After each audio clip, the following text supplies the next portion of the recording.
When it comes to getting in shape, it's not about working harder, it's about working smarter. In fact, if I woke up overweight and I wanted to lose it all in a simple way, there is a unique 5-step protocol I would use to eliminate it by the end of the year. And by the way, this plan worked for one of my clients, George, who claimed to be one of the laziest guys on the planet when it came to taking care of his body. And 90 days later, he's dropped 37 pounds and now considers himself to be a lean, fit, and healthy person. Now, I gotta warn you, like George, this plan might seem stupidly simple to you, but do not complicate that for easy. It will take some effort on your part, but if you follow it, you will not only lose the weight by the end of the year, but you will also be quite unrecognizable to your friends and family. So what's this protocol? Let's start with the first one, which is eliminating alcohol in all forms of liquid calories.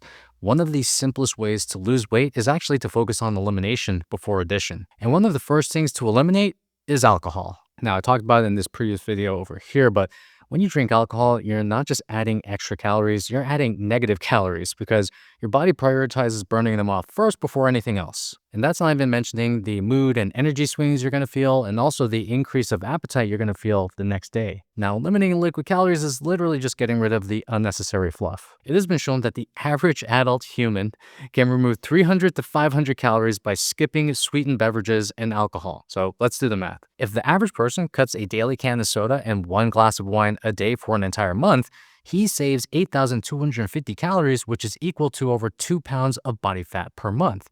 If you do this over 12 months, that's 24 pounds without even trying. Now, one of the things that we want to focus on is not just losing weight because that's a recipe for losing muscle. That's why we'll be doing the workout in the next part. And it's what I call the 2-3-3 workout. Now, I want to impress upon you that you actually don't need to live in the gym to get results.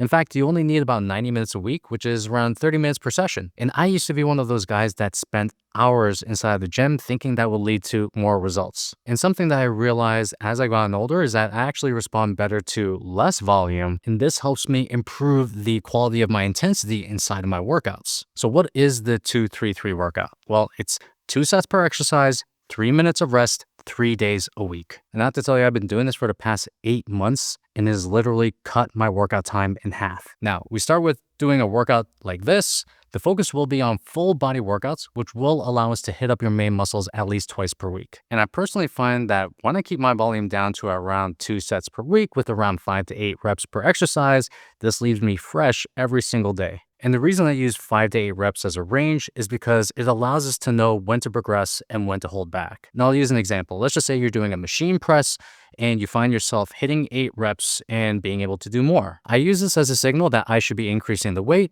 because the weight has gone a little bit too easy for me. And every single time I'm doing these exercises, I'm trying to add at least more weight or more reps. And also, as I'm doing these exercises, I'm leaving at least like 1 to 2 reps in the tank. I find that stopping at least like 1 to 2 reps before absolute failure, it keeps your joints healthy, and also you can still build muscle doing that. And I find that this is one of the easiest ways to incorporate progressive overload into your workouts. Now, between each exercise, I actually want you to get 3 minutes of rest. It's been shown that this is the best rest time for muscle recovery. And in those 3 minutes, you can do whatever you want. You could scroll on your phone, you could go up and take a walk around the gym like me, but those 3 minutes are yours to do whatever it is that you choose. And for those rest periods, I actually have an app that I use. It's called Strong. This is where I store all my workouts. I have no affiliation to them, but pretty much every single time that I log in one of my exercises, it starts the rest timer for me automatically, and it's one of the easiest things. And I've been using it for, I would say, like the past 5 years. Now, you do this workout for 3 days a week with at least 1 day of rest in between. Personally, my workout schedule is Monday, Wednesday, and Friday, but your workout schedule can be whatever it is that you choose to be. And the reason for this is that recovery is super important when it comes to building muscle, so we want to optimize that by giving ourselves these rest days, which for a person who doesn't want to spend that much time in the gym, it's a great thing. And I will reiterate that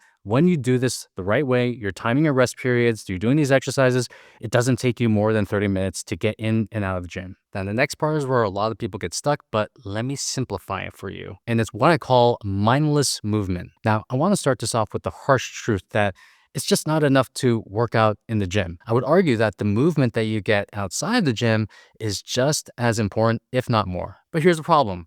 Who has time to do multiple 30-minute walks outside when you're working an 8-hour desk job and you have a family to take care of? Now, I found a really simple way to circumvent this, but it does require an upfront investment. I will tell you right now, it is absolutely worth it. So it's getting an under-the-desk treadmill and a stand-up desk. And something I find is that using your dead time, which is the time that you would normally spend sitting doing nothing, is one of the best times to get your steps in. So I use my under the desk treadmill to watch videos, to do meetings. I even used a talk to text app called Whisperflow to create the script that I'm using to talk to you in this video right now. Also, it's not just about the steps that you get at your desk.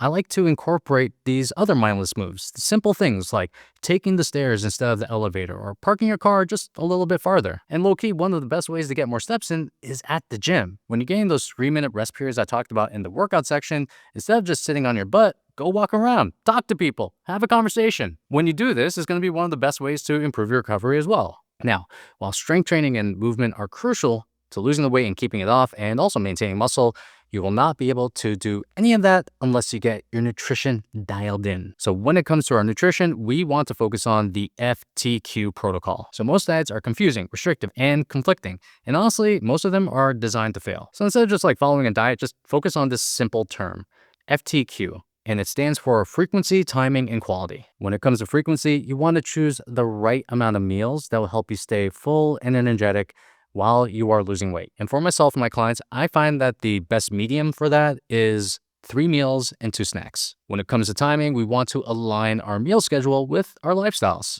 And one of the best ways to do this is through what I call the circadian fasting protocol. Make sure that we have our final meal at least 3 to 5 hours before going to sleep. This is going to help us improve digestion and also sleep quality. You're going to have your first meal at least 1 to 2 hours upon waking. This is going to regulate your appetite later on. And you're going to have your middle meal in between that. And when it comes to quality, you want to lean hard on protein-dominant meals with lots of veggies. Volumization is a superpower. So think steak with like a bunch of broccoli or chicken with a vegetable stir fry. When it comes to carbohydrate intake, especially when it's a fat loss phase, I like to time them before my workouts by eating a piece of fruit or having my meal with some single ingredient carbs about 1.5 to 2 hours before I intend to work out. And when you line up the best frequency, timing, and quality of your meals, you will find that you have guardrails that will help you simplify your eating. And you may not even have to count calories because the quality of the foods are going to be so nutrient dense, filling, and low calorie that you end up losing weight. But don't sleep on this next pillar because this is the knot that ties the bow together. And that's, no pun intended, getting high quality sleep. Now, I did talk about the best nighttime routine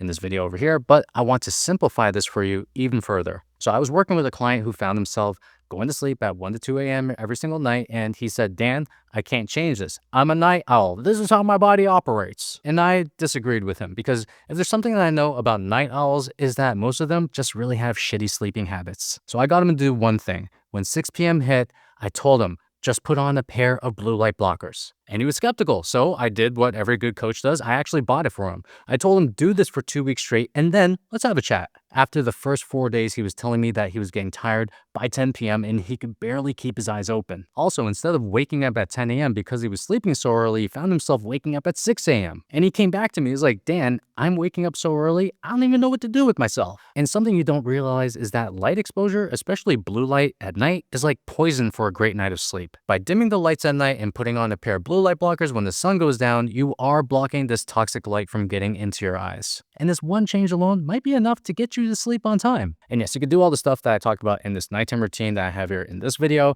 I'm going to leave a link to the description below. But if there was one thing I would do, it would be this. And it is an absolute game changer because none of this matters unless you do this final part. You need to evolve. So if you keep saying to yourself, I'm just lazy, I can't get in shape, your brain just goes, cool, let's keep proving it. And the truth is, you're probably not lazy in other areas of your life.